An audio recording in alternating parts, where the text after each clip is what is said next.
রক্ত সমুদ্রে স্বৈরাচার হাসিনার পতনে আজও কানাইঘাটে ছাত্র জনতার উল্লাস লক্ষ্য করা গেছে। সকাল থেকেই কানাইঘাট সরকারি কলেজে অবস্থান নেয় বিএনপি জামাতের ছাত্র সংগঠনের নেতাকর্মীরা। আমি সকাল 11টায় কানাইঘাট সরকারি কলেজ সংলগ্ন মনসুরিয়া পয়েন্ট নামক স্থানে গিয়েছিলাম। সেখানে দেখেছি যে বাংলাদেশ ইসলামী ছাত্র শিবির ও জাতীয়তাবাদী ছাত্র দলের নেতাকর্মীরা তারা অবস্থান নিয়েছে।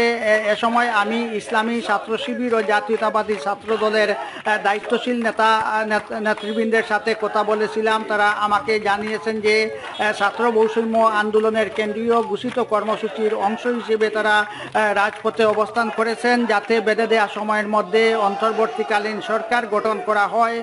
সেই দাবির প্রেক্ষিতে এবং মানুষের জানমালের নিরাপত্তার স্বার্থে তারা মূলত রাস্তায় রয়েছেন। এ সময় বাংলাদেশ ইসলামী ছাত্র শিবির ও জাতীয়তাবাদী ছাত্র দল তারা পৃথক পৃথক মিছিল করেছে। তারা আমাকে জানিয়েছেন যে স্বৈরাচারী হাসিনার দীর্ঘ দুঃশাসনের পর দেশবাসী যেন আবারও নতুন করে এক স্বাধীনতার বিজয় উদযাপন করছে। নানা নির্যাতন আর হামলা মামলার গানে টেনে আজ তারা নতুন এক বাংলাদেশে যেন নিঃশ্বাস নিচ্ছেন।